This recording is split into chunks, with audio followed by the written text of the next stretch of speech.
حلالہ کا مطلب کیا ہے؟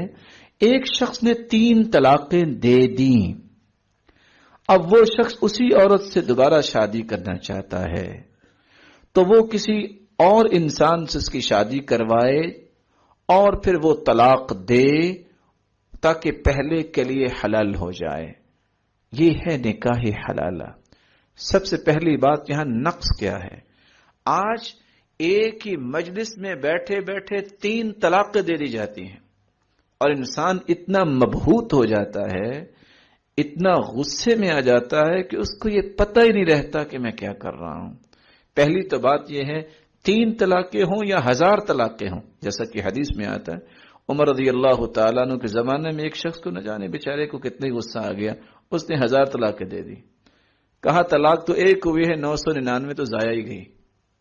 3 طلاقیں جو دے دیتا ہے آج کیا کرتے ہیں؟ اچھا جس کا حلالہ ہوگا. حلالہ کیا ہوگا؟ استغفر اللہ ربی من کل ذنب واتوب الیہ. مجھے وہ سلف کی بات یاد آتی ہے، رونگٹے کھڑے ہو جاتے ہیں.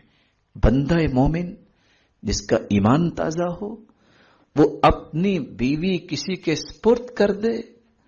کیا اس طرح کا حاشیہ تخیلات میں کبھی سوچ بھی آ سکتی ہے؟ 3 طلاقیں ایک ہی مجلس میں دیں، ایک ہوئی ہے. پہلی بات یہ ہے کہ وہ بیوی ہے ابھی باقی، اس کو طلاق ہوئی نہیں ہے. رکان رضی اللہ تعالی عنہ پہلوان تھے. پہلوان طاقتور ہوتے ہیں. ایک دفعہ اللہ کے رسول صلی اللہ علیہ وسلم کے پاس آئے، کہتے ہیں اچھا آؤ میرے ساتھ کشتی کر لو. آپ صلی اللہ علیہ وسلم مسکرانے لگ گئے. اس کو یہ خیال تھا کہ مکے میں یہی ایک ہے جو ہمیں اس طرف اللہ کی طرف بلاتا ہے. میں پہلوان ہوں، آج فارغ کر دیتے ہیں. آپ نے فرمایا آ جاؤ. اور اللہ تعالیٰ نے اپنے پیارے پیغمبر کو 40 لوگوں کی طاقت دی تھی، اٹھا کے زمین پہ مارا. کہتا نہیں ایک مرتبہ پھر میں نے ٹرکس استعمال نہیں کی. کہا آ جاؤ، پھر آ جاؤ. آپ نے پھر اس کو اٹھا کے پھینکا. تیسری مرتبہ پھر ایسا ہوا، مسلمان ہو گیا. پہلوان تو تھا، نہ جانے کیا بات ہوئی، بیوی کو طلاق دے دی. اللہ کے رسول صلی اللہ علیہ وسلم کے پاس آئے، فرمایا ہی طلقۃ واحدہ، یہ ایک طلاق ہوئی ہے، 3 نہیں ہوئی. راجع ہے، جاؤ رجوع کر لو. تو جب ایک ہی مجلس میں 3 طلاقیں دی جائیں تو وہ ایک ہوتی ہے. ہوتا کیا یہاں؟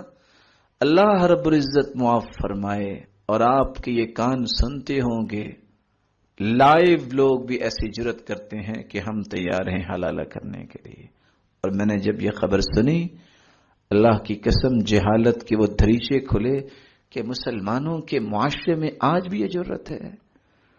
تو کیا کرتے ہیں؟ وقتی طور پہ ایک شخص تو تیار کریں گے، اچھا تیرے ساتھ نکاح کرتے ہیں، تم نہ کل صبح اٹھ کے اس کو طلاق دے دینا تاکہ وہ میرے لیے حلال ہو جائے. رسول اللہ صلی اللہ علیہ وسلم نے فرمایا الا اخبرکم بالتیس المستعار، میں تمہیں مانگے ہوئے سانڈ کے بارے میں نہ بتاؤں؟ قالوا بلا یا رسول اللہ صلی اللہ علیہ وسلم، کیوں نہیں؟ فرمایا هو المحلل، جو حلالہ کرنے والا ہے اس کی مثال ایسی بری مثال نہیں ہے. لعن اللہ المحلل والمحلل له، لعنت ہے اس شخص پر جو حلالہ کرتا ہے اور اس شخص پر جس کے لیے حلالہ کیا جاتا ہے، دونوں ہی ملعون ہیں. اور عمر رضی اللہ تعالی عنہ فرمایا کرتے تھے لا اوتی بمحلل ولا محلل له الا رجمتهما فكلاهما زان، میرے پاس اگر کوئی شکایت آ گئی نا حلالے کی، میں دونوں کو رجم کروں گا، یہ مرد اور عورت دونوں ہی بدکار ہیں. تو رسول اللہ صلی اللہ علیہ وسلم نے عزتوں کے ساتھ کھیلنے کو حرام کر دے دیے.